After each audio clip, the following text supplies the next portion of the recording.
uh, uh, the uh, the title the subject of today's webinar, as you know, is the release of a paper that we just put out today. It's called "By Itself with Us" or with US. It's cuter looking actually in writing than it is in when you speak it. But "By Itself with US," the case for a U.S. Israel Mutual Defense Treaty post October 7th. And let me give you a little history and then we'll get into it. But before I get into history, I just want to say we announced we're going to have three panelists on this discussion. And we have two of the three, and I'll explain about the third. We have my colleague John Hanna, our Randy and Charles Wax Senior Fellow, and my other colleague, retired IDF General Yaakov Weiss, who's a Josephson Senior VP for Israeli Affairs here at JINSA. Ambassador Dennis Ross was supposed to join us. We just found out about 5 minutes ago that he had something come up at the last minute and he can't join. I'll just add that it's a shame we were looking forward to hearing Dennis's views because we've been out here. JINSA has been out there in favor of mutual defense treaties. I'll indicate in a second for about 6 years now, but there's been a lot of skepticism in the policy community here in Washington, and even some folks in some folks in Israel about the idea. And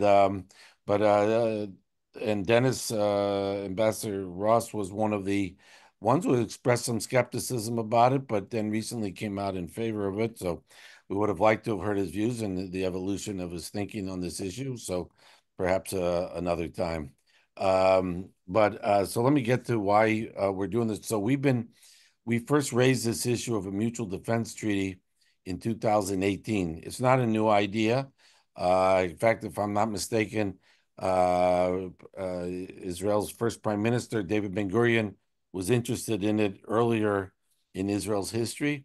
The U.S. really hadn't shown any interest or was opposed. But in recent decades, whenever the issue would come up periodically, it seemed like it was more the Israeli side that was not interested, particularly the military establishment in Israel. Now we'll discuss that, but the U.S. and I think it's probably not well known, but the U.S. has right now mutual defense treaties with 52 other countries, but none with any country in the Middle East. And generally, we've seen that as a source of stability for the region. We raised it, as I said, in 2018, that this is an idea that we thought should be considered. We then heard from the Israeli government at the time that they were interested, even though we had also understood that a number of folks in the military establishment had been opposed. But Prime Minister Netanyahu had championed it. We put out a paper in 2019. We briefed the Israelis closely on it, and folks in the U.S. One of the leading champions on the U.S. side was actually, or it still is, Senator Lindsey Graham. In September 2019, Netanyahu and then President Trump tweeted about it in September that they wanted to discuss it when they met in New York at the UN week in September 2019. But Netanyahu never came because I think there were political issues arose. They got called new elections. The issue kind of got sidelined for several years. And then um, um, and then when Netanyahu came back in to be prime minister at the end of 2022, at the end of December of 2022, and I'll add that Ron Dermer was a former ambassador in Israel and now the Minister of Strategic Affairs, and he was a distinguished fellow with JINSA in between those stints. He and I spoke about it a number of times, and I know he was very supportive of the idea. We put out, so we knew when Netanyahu was coming back, this issue was going to come to the fore again, and we thought based on certain recent developments, we thought it was important to put out a new paper, which we did in September of 2023, called From Partner to Ally. And we thought a number of developments since we first raised the idea in 2018 and 19 had really kind of confirmed for us, or really kind of augmented the argument for a U.S.-Israel mutual defense treaty, including the growing acute threat of Iran, the rising Chinese influence in the Middle East, the Ukraine war, the anti-Israel and isolationist trend in American politics, the growing chances of a U.S.-Saudi defense treaty, and Israel's assignment to the area of responsibility of the U.S. Central Command. So we thought after 75 years after Israel's founding, and especially if there was going to be a treaty with the Saudis, a mutual defense treaty as part of normalization, that it was important to have a U.S.-Israel mutual defense treaty as a second pillar of a regional security architecture for the United States. We briefed senior folks in the National Security Council and the State Department, elsewhere in the U.S. government, as well as senior folks in the Israeli government on this issue. We got feedback from both of them. And obviously the Israelis were especially supportive. And Netanyahu last September, this is a UN week. Obviously, this was a few weeks before October 7th. Netanyahu spoke with President Biden about it. President Biden had expressed some interest in it. We found in our own briefings of staff at the White House, at State, and elsewhere, a lot of interest and openness to this idea. There were supposed to be follow-up discussions in October of last year about this. And of course, October 7th happened, and that really kind of altered things, which gets me now to why we put out this paper today. So we wanted to take a look. It's now a year, of course, in a few days since October 7th.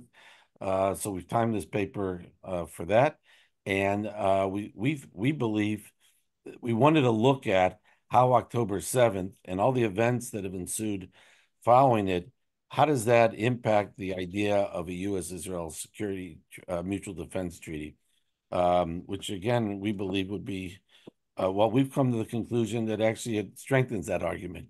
So on that note, I'm going to stop my long introduction, and I'm going to turn to my colleague, John Hannah, to ask him to maybe explain why, some of our key arguments of why October 7th and events afterwards that followed, what is it, what has it meant for this issue of a mutual defense treaty? Some things have maybe undercut the idea of a treaty, and other developments have really argued in favor of it. Net, we think it's, strengthened the argument for a mutual defense treaty. Okay, John, that's my long intro.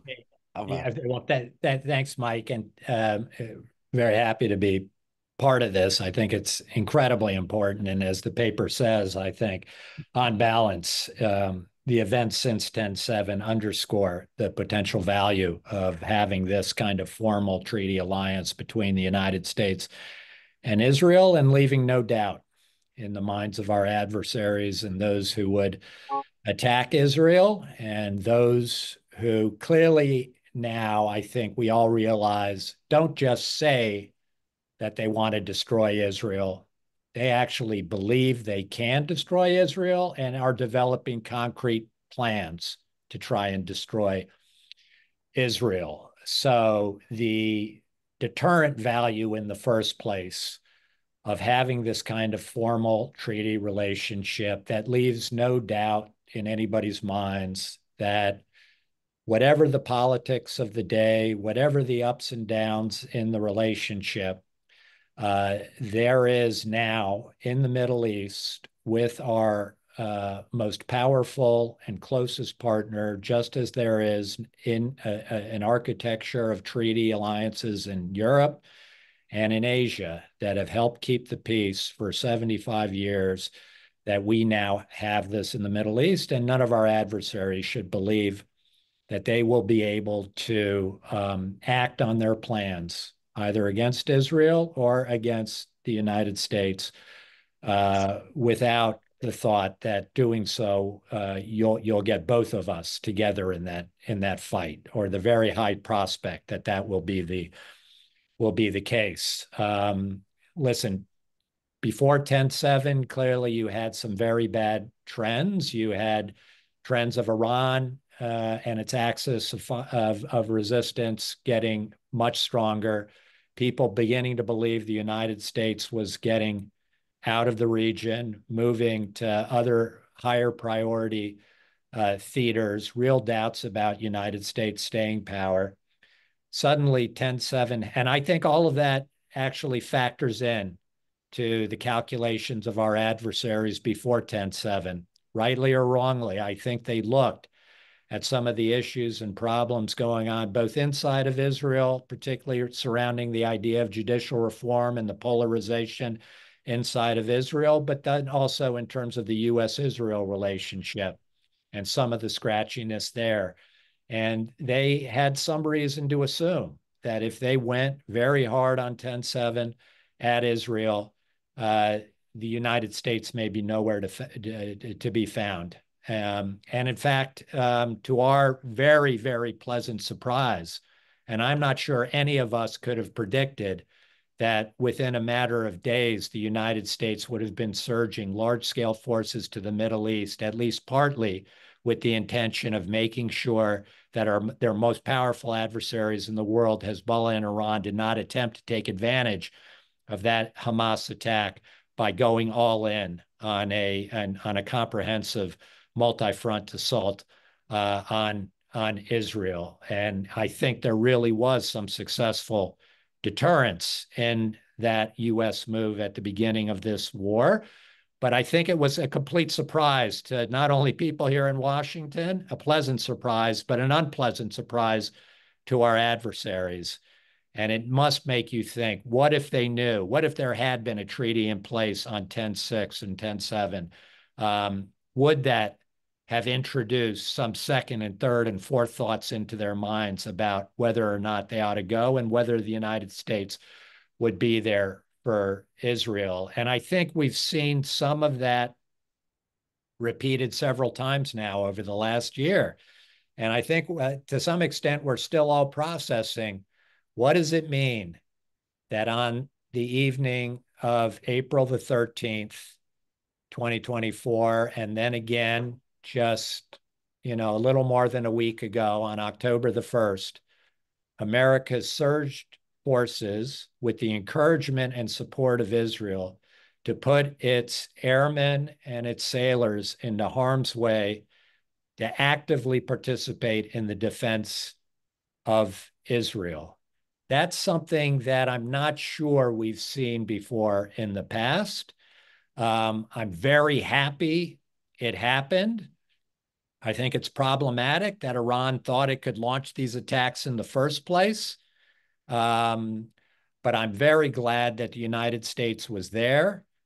And I just think it's incredibly important, if the United States is going to be doing this anyway, that it be formalized and it be very concrete in the minds of our adversaries that this kind of partnership is going to be there under certain extreme conditions when Israel is faced by the kinds of attacks that it's faced over the last year, particularly the Iran-Hezbollah axis and the potential that we've seen twice now within 6 months that Iran is prepared to launch probably two of the largest ballistic missile barrages and projectile barrages on Israel in the history of modern warfare that we've ever seen.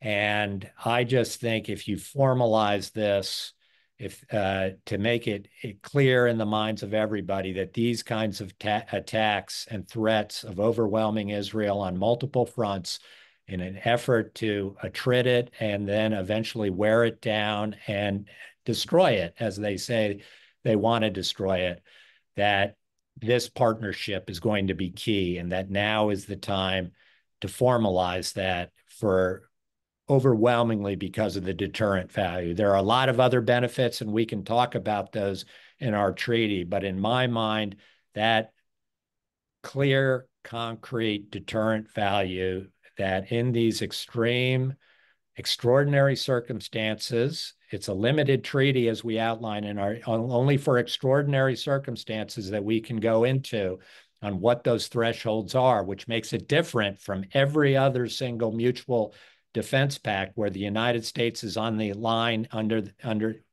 any attack to come to the aid of these allies. That's not the case. What we're saying here, we're saying it's for the most extreme and extraordinary conditions when Israel's under threat. The United States is going to be there. And if you're going to take on Israel in those circumstances, you better plan that you're going to be taking on the full force and power of the United States behind Israel as well. Yeah. All right. Thank you, John. I'm going to come back to you about that threshold issue, among a few other things of other benefits. But let me turn to General Eish.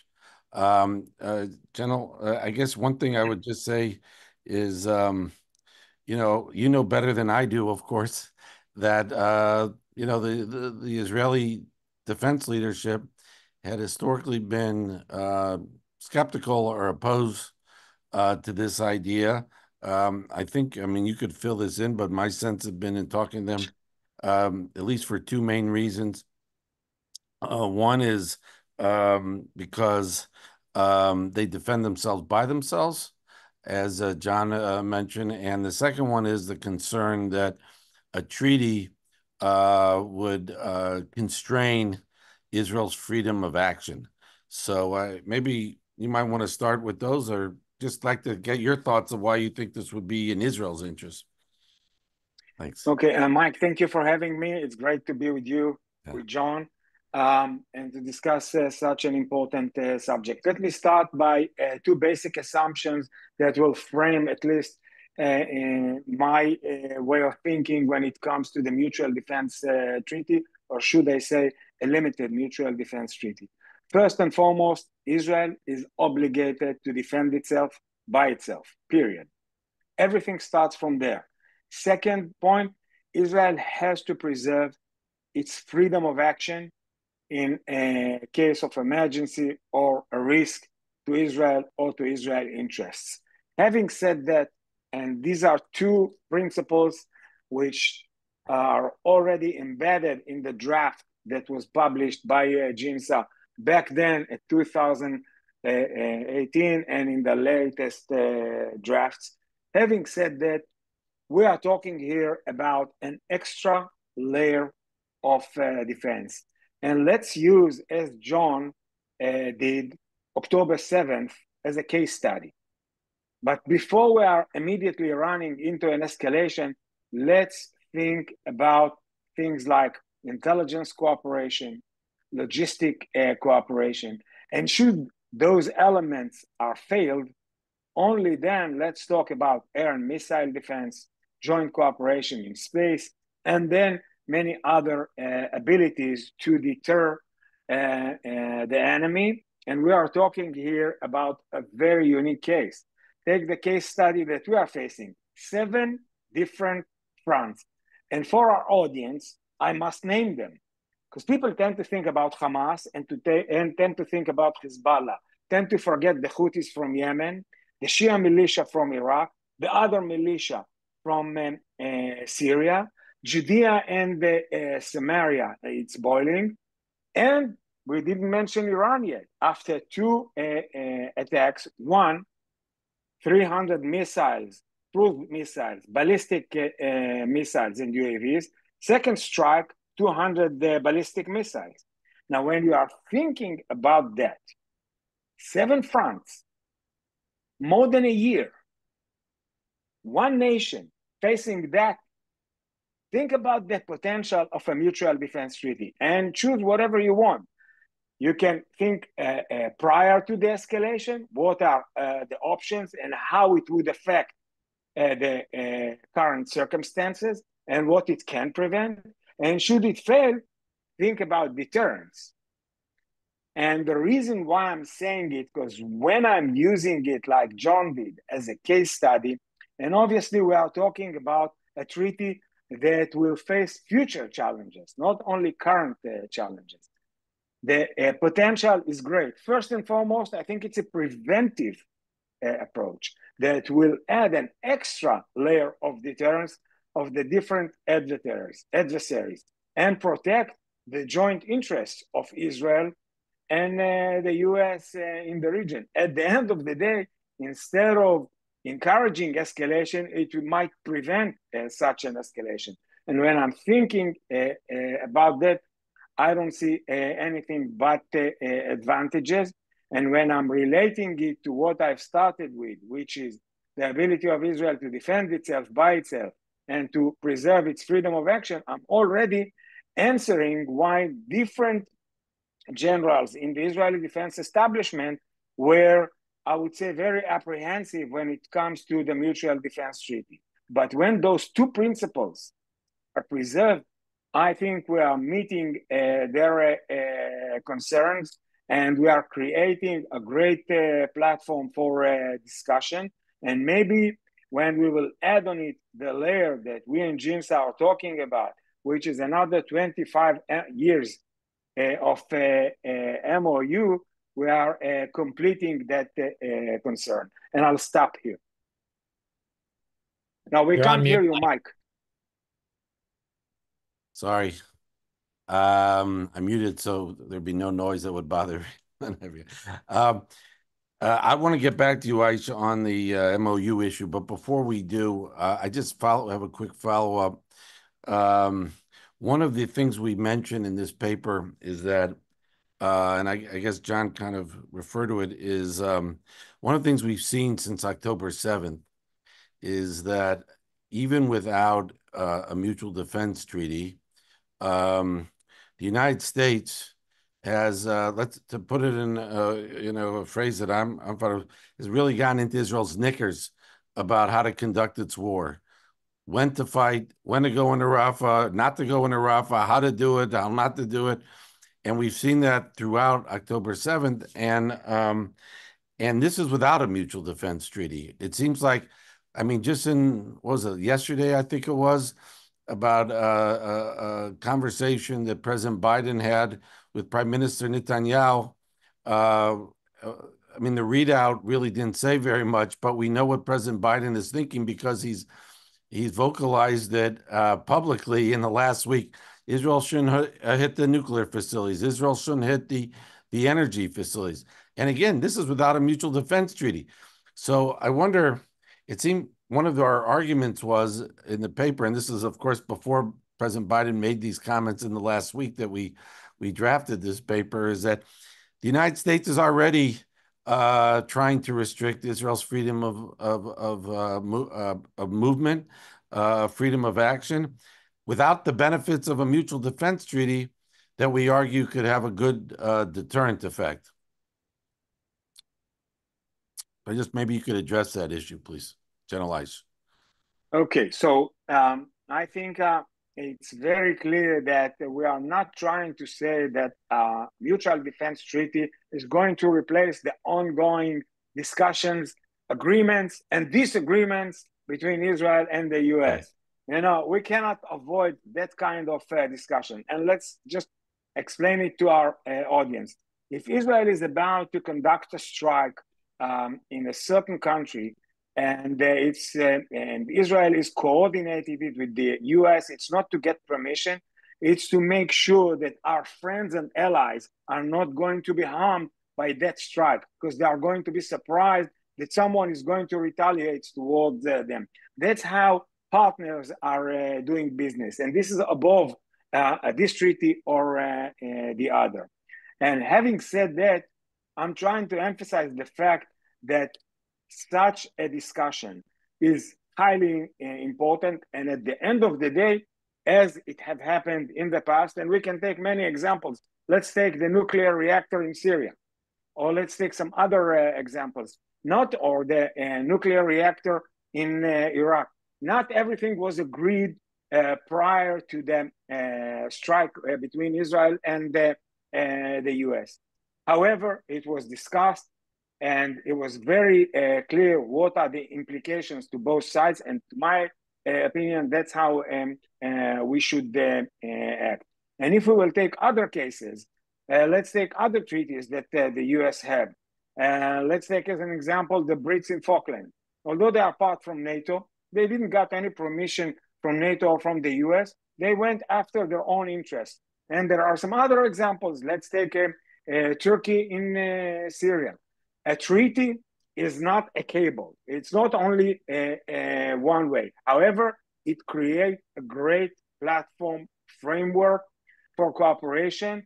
And I mentioned some of the elements, and people tend to emphasize the use of power, but there are so many other elements. Let's take only one: logistic and munitions. Assume that we have this treaty in place. Assume that we have the right stockpiles, US stockpiles in place. Think about the impact of it in terms of time, in terms of deterrence, in terms of readiness, and the operational capabilities. And I think the advantage is very, very clear. And that's why I think it's so important, and I would say even imperative in this type of relations. Thanks. Okay, so let me turn to John. And I just on your last point, General Eich, I'll just clarify in our treaty as we drafted it, this is not a static relationship. We talk about an evolving relationship. We talk about a new MOU, a 25-year MOU. We talk about, as you point out, General Eich, this is a platform for a strengthening of the security relationship. We talk about joint R&D and development of weapons. That's kind of where we want to see the defense relationship going in a way away from over time from just defense assistance, but the defense assistance should be channeled in more joint R&D and development. But John, do you want to pick up on the well, one thing I wanted to ask you, I don't know if you wanted to comment first on General Eich's point, but one of the things that you brought up a lot in our discussions on this is the issue of the threshold and the trigger. We defined, as you point out, an existential threat, a very high threshold. All the other mutual defense treaties with all the other 52 other countries have a much lower bar. They refer to an attack. But in Israel's case, that wouldn't be terribly realistic because unfortunately Israel gets attacked all the time. They neither want the United States to be involved in retaliating those attacks or coming to Israel's doesn't, and they don't need the United States for most. If Paris gets attacked, that'd be one thing. Israel, unfortunately, Jerusalem, unfortunately, gets attacked far too often. We have a very high bar of an existential threat. And however, we have seen, as you point out, since October 7th, the United States has come really to Israel's support, even when you could argue it's not at that high of a threshold of an existential threat. And maybe you'd like to address that, please. Well, I guess it is a question in my mind, sort of the case studies of the last year, this repeated U.S. surges of forces when we thought we may dramatically escalate into an Iranian-Hezbollah joint attack or just the Iranian attack on Israel could do enormous damage, obviously, to Israel. And yet it wasn't entirely clear to me that the way we wrote our draft treaty before October 7th would necessarily have covered those cases. And I think it's important, at least to think about whether or not the threshold, while still very limited, I think that's absolutely critical for distinguishing our Israeli ally from all of our other allies in the world in this extraordinary capability and ethos it has to defend in every single possible instance, probably 95, 99% of the cases, Israel is going to defend itself by itself. And as General Eich says, one of the merits of a treaty in general is that it puts into motion, once you know you have this commitment to a partner, that under certain contingencies, you may be ready to fight tonight and come to their assistance. The Pentagon is a huge machine, and you will see an amount of, already there's a very close relationship, but the amount of planning and intelligence sharing and exercises that we conduct with Israel to make sure we can fulfill this treaty in addition to the stockpiles, and making sure that we don't have to invoke the treaty because Israel has everything it needs to take care of the vast majority of cases, that we've addressed a lot of these issues of Israel still being able to act by itself in the vast majority of cases, and to have make sure it has the capabilities to do that, so America doesn't have to come in. But in those cases, I just have raised the question since October 7th, and the cases, the examples that we've seen, are we do our thresholds cover those cases? And I would like to err on the side of making sure that whatever you call it, threat of a multi-front attack from, that would overwhelm potentially Israel's defenses and inflict, massive damage on Israel, that we've got that case covered, even if it doesn't mean Israel's about to, end or be destroyed. So that was a question that I have, and I know we've discussed it, and whether we need to go back and maybe tweak some of the language. We really need to have some good discussions with our Israeli colleagues about what have we learned over the last year, and does it change anything from the way we wrote it? I don't think it changes 99% of it, but I just wonder if we've covered all the bases and the scenarios that we've seen develop, that we would like to make sure that we cover, even while keeping it a very restricted and limited defense pact that empowers Israel to take care of most of these cases on its own, which I think this treaty will do. General Eisha, I guess one is, do you have any comments you want to make about what John just said? And also, I'm glad John brought up something that I meant to mention, which was that another element in the treaty, as part of that, again, it's a platform. It's not just about the mutual defense, but it's also a platform and a mechanism for bolstering the relationship further, that it evolves in the right way. One of the things we put in our treaty is that talk about, as part of this, that the U.S. should reposition weapons in Israel. And to clarify to folks, because we've talked about this issue for years at GINSA, that we think it's important, and we've seen this since October 7th, of course, even more how acutely important it is. The importance that Israel has ready access to a resupply of weapons without having bogged down in any political fights here in the United States and so on. And especially since Israel is now part of the U.S. Central Command's area of responsibility, it makes even more sense now in the last few years that be so. And just to clarify for folks, for the audience, is that there already is an arms depot in Israel. There's been there since the early 1980s. In Pentagon speak, it's referred to as Warsaw, which is, I always forget, it's War Reserves, America, Israel, I think it is. But there isn't much in there. And we think as part of this treaty, there should be, an emphasis on this preposition, which we've seen over the last year, I think would be very helpful to Israel. But go ahead, please, General Eisha. Okay, so I have already mentioned the elements such as intelligence, and I would like to move to logistics, and again, to use this last war that we are still facing in the north and in the south and in the east as a case study. No one in Israel, and I'm talking within the IDF, have anticipated a war of more than 12 months. And I'm afraid that it's not the end of it. And I'm afraid that few months are ahead of us. And when you are thinking in terms of munitions and material and logistics that this kind of war consume in almost every level, and I don't want to drag our audience to the details, it's unbelievable.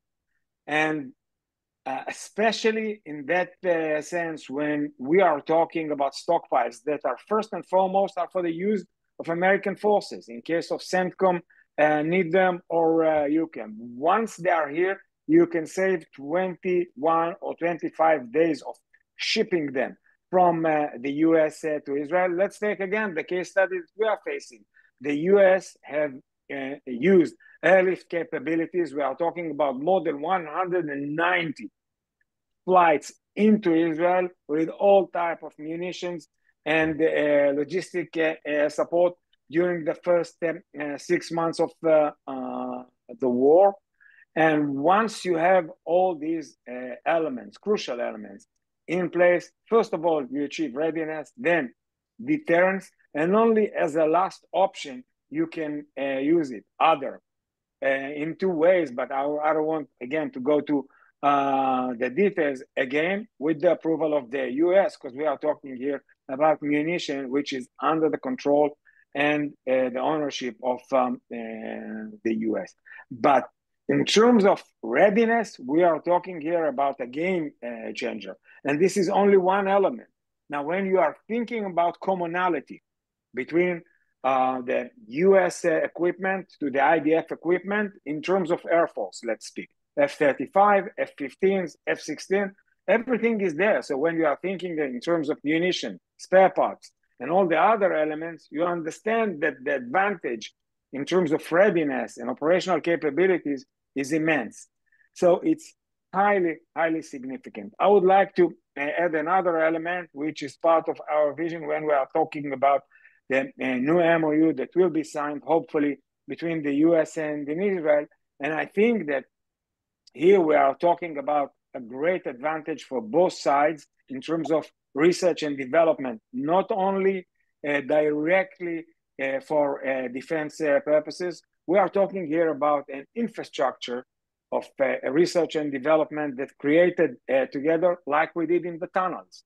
I was part of it in 2014 when this stuff was initiated, and look to what achievements it brought us. The potential is great. Okay, John, I want to ask you about something, if you could clarify, because one of the arguments we've heard, and I'll just tell folks outside, when we put out our last paper, our previous paper in September 2023, we invited policy folks here in town to Jintz's offices. We had a roundtable. I think we might have even served them lunch, and to try to get them to get their input and what they thought of our paper, and to get their ideas about it. A couple of people have raised this before to us and say, well, you know, a mutual defense treaty doesn't obligate a country to come to another country's defense. Not the U.S., not the mutual defense treaties that the U.S. have, but actually obligate at least consultations. And some people have said this, so then a mutual defense treaty kind of in some ways dilute the U.S.-Israel relationship, because it kind of reduces it to consultations, when we know that actually that relationship has actually been stronger than that. And I wonder if you could maybe please address that point. Sure, I'll take a stab at it. I welcome other people's views, yours and General Eish's. I just think right now there's no presumption, or we should not assume the U.S. will do anything. There is no obligation on the U.S. other than the history of this very special relationship to do anything on behalf of Israel. And it sounds crazy now, but everybody on this call, I'm sure, is aware of the way U.S. politics are changing. Presidents and administrations will change. I just think the history of these defense treaties is that, A, the presumption that the United States will consult with Israel should Israel come under these kinds of threats. That presumption, putting that in place in a formal way, is incredibly important. It's incredibly important as not just a signal to our adversaries and to our other friends in the region, but it's important in terms of the machinery of our defense establishments that it throws into place, because you may need to actually, by treaty obligation, be required to act on that presumption, and you better damn be ready to have done everything in advance in terms of the kinds of cooperation we need to make sure that we can carry out that treaty as effectively and powerfully as possible. What the other thing I would say, Mike, is that yes, resumption of consultations is all that any of our treaties have put into place, and yet there are at least 52 countries that have desperately wanted that presumption to be in place over time because they think it adds enormously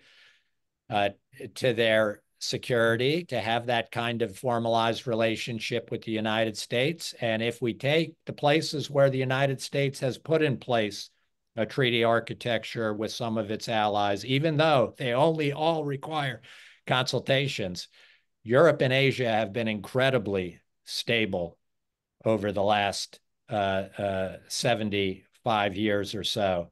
Middle East, is it just an accident that it's the one place where we've never successfully had treaty relationships, and it happens to be one of the most unstable and insecure places on the face of the planet? I don't think it's necessarily an accident, and I think given our relationship, how important it is, the changes that we can all see on the horizon regarding potential political changes in the United States, that having that treaty architecture and commitment in place that further deepens the level of connections, particularly between our defense and intelligence establishment, but also increasingly between our defense industrial bases and our high-tech, dual use economies, that deepening that going forward is just going to be an anchor and a shield against whatever, ups and downs we see coming down the pike here politically.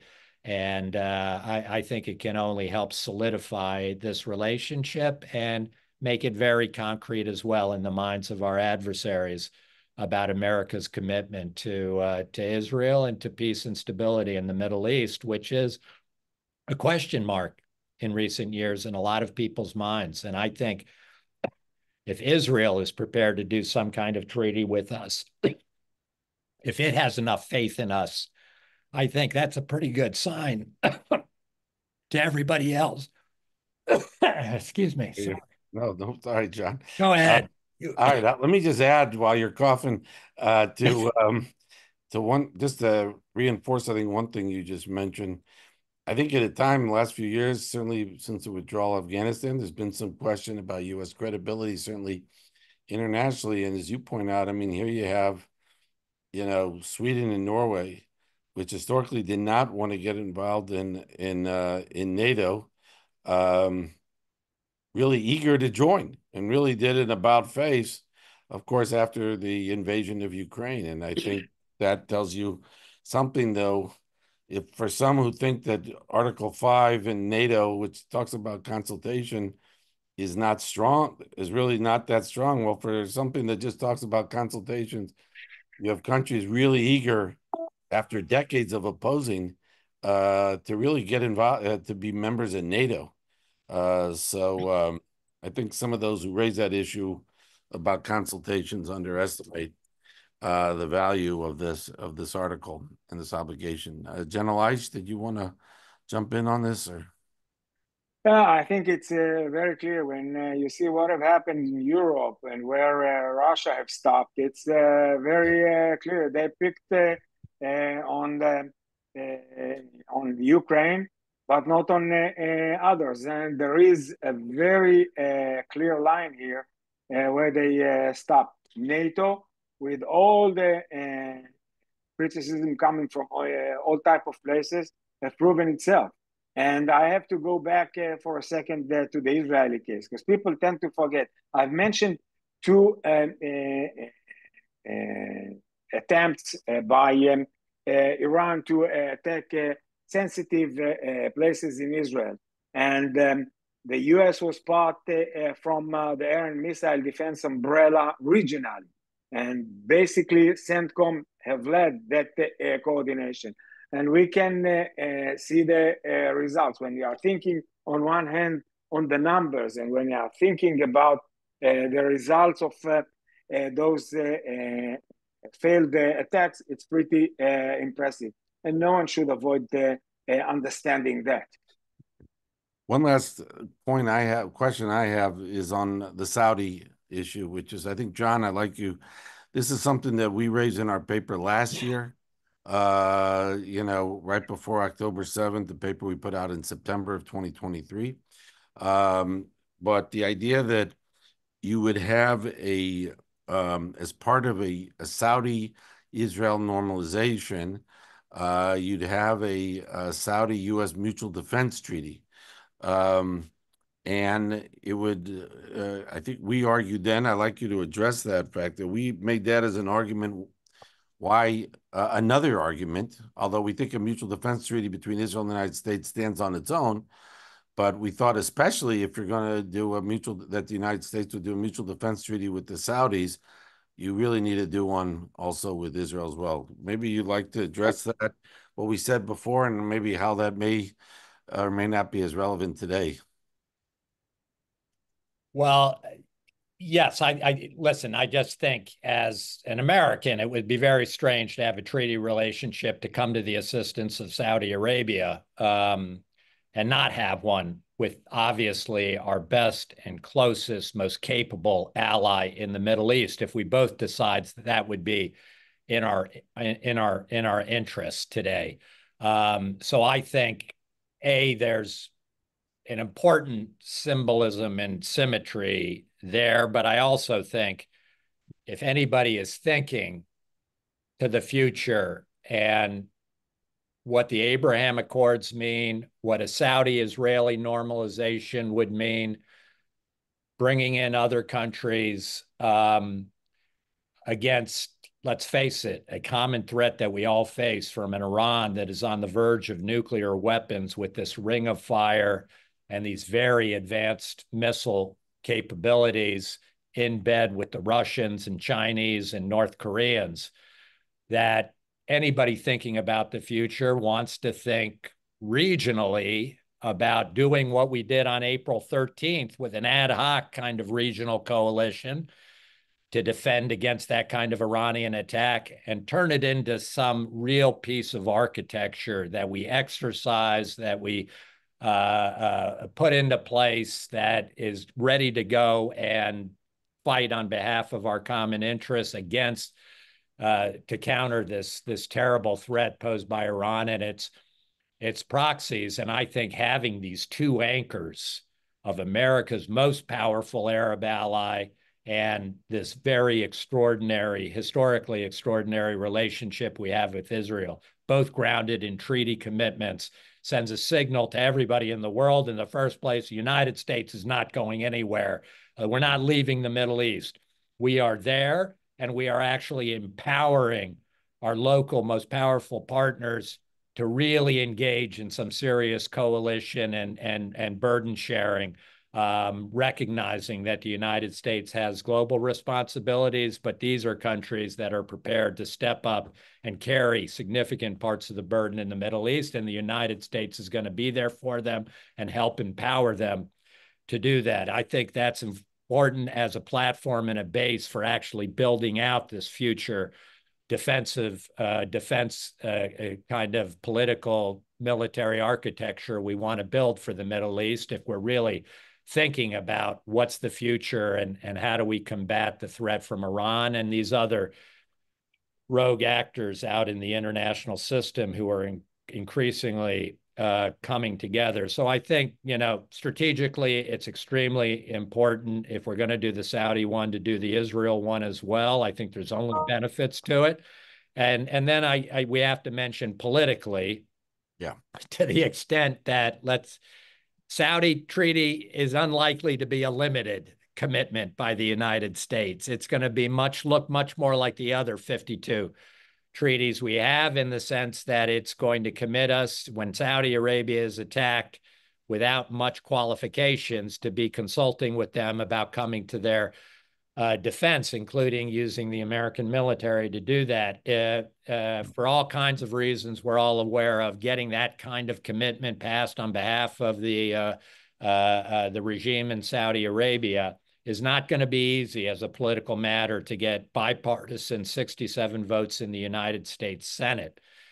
It will go down a lot easier, I would think, if Israel supports the U.S.-Saudi treaty, but if everybody in the Senate can also say, and at the same time, we are taking a major leap forward in terms of solidifying the U.S.-Israel strategic partnership and strengthening our best and most capable partner in the Middle East. So it obviously, as part of a larger normalization package, would have some political advantages from a Washington and perspective as well. Let me just add on. I'm glad you brought up the politics. There's one thing we didn't emphasize yet, but I think we've seen this more since October 7th.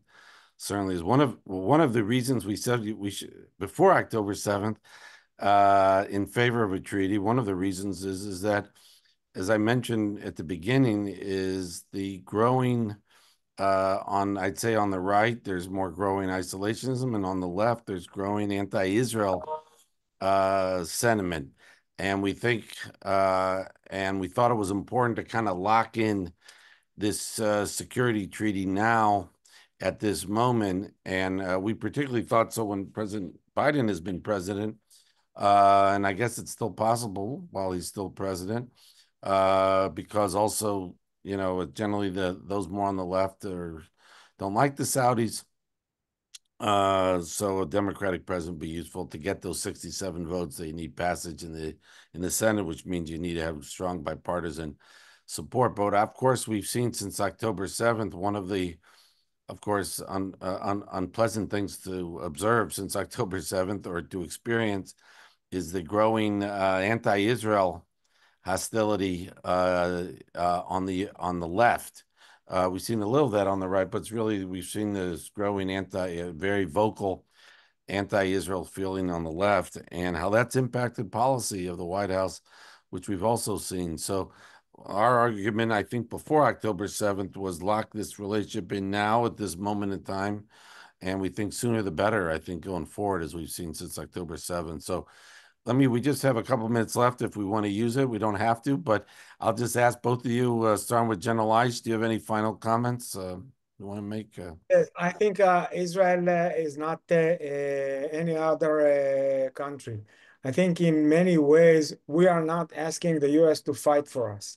Having said that, I think it could be a game changer in terms of deterrence and the extra layer that I'm thinking is so vital for Israel's national security. It will deepen the relations between Israel and the US. It will be a genuine reflection of the bipartisan support, because this treaty have to be ratified by the Senate, as John mentioned. And it's a big deal, especially nowadays, and when we are thinking about the future. It will improve and strengthen the deterrence of Israel, although we can see some cracks in the radical axis. I don't think they are enough. There is a lot more to do in order to break this radical axis led by Iran. And it's not only Hezbollah. I've mentioned the other proxies. There is much to be done. And that's why I think such a treaty, together with 25 years MOU, will be the right thing in the right direction, really to upgrade and to improve the Israeli strategic posture together with the US in the region. Thanks. John, do you have any? I would just mention a couple of other things from an American standpoint of why I want this kind of selfishly is anybody that watches what Israel's been able to do in the high-tech sector, and particularly on developing new operational military solutions to common problems that we face. Not to mention what Israel's, this unbelievable military and intelligence prowess that it's shown, particularly over the last couple of months or so. I I have no doubt that Israel, knows that the Americans are their best partner. And although it can never always, it hasn't always been sure, given the signals America sends about where its priorities are and that it would like to move away from the Middle East, I want to lock in. I want to lock that ally in for my own selfish reasons, because I think it's a dramatic force multiplier for the United States, first and foremost, obviously, in the Middle East against our common adversaries. But in terms of what it does, what it will do in terms of further enhancing and locking in America as a economic and high-tech and defense industrial partner of the United States, I want to get all the advantages, or as many as I can get, out of that remarkable human capital that exists in Israel. And I think a treaty will enhance that. And then finally, on questions of who our peer competitors are in the world, the Russians and Chinese. I think, Israel's a small, tiny country that doesn't have the same issues and problems with Russia and China that the United States has over the past several years.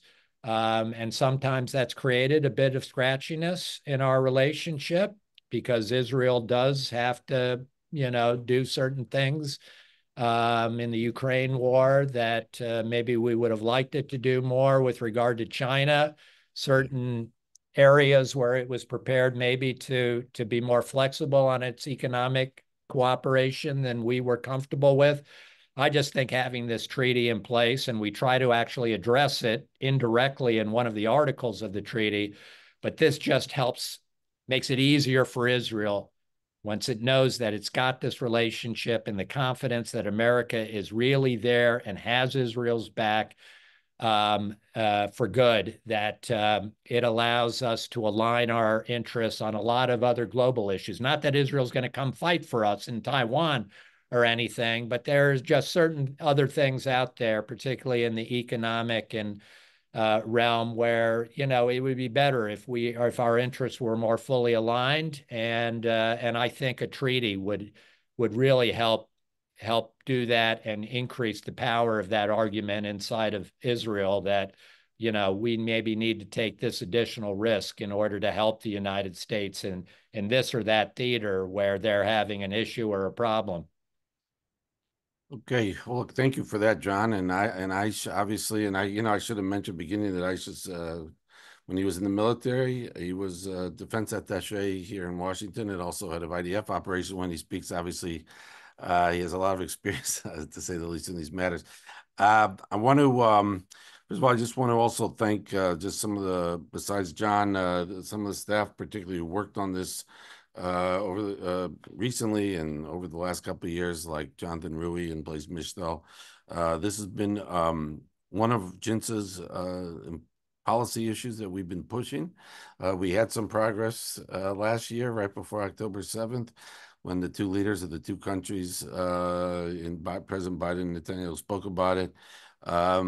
Our hope is obviously that the two leaders will re-engage these issues and draw the correct lessons of the last year, as we put out in this paper. I also want to say that this week, I guess because we did this webinar, we decided not for the first time to do a webinar on the war, but next week, please tune in as we resume our weekly war webinars on the war. This multi-front war, as General Ice referred to, and obviously we're all looking forward. We're all eager to see what happens, what Israel does in retaliation for the Iranian strike, the ballistic missile strike on Israel last week of 181 ballistic missiles. So please tune in next week for that webinar and just other JINSA webinars, and look out obviously for our emails on what we write and other things we say. And also, I just for those who are in the audience who are observing the high holiday of Yom Kippur tomorrow night and Saturday, I want to wish all of you a happy and healthy new year, and being inscribed for health and happiness in this coming year. I think we all would like to see a more peaceful and healthy year coming forward than we had in the last year. Okay. So yeah, thank you, General Aish, and thank you, John, for joining us, and thanks everybody for joining us, and have a good rest of the afternoon here. Thank you. Bye. Thanks. Thank you, guys.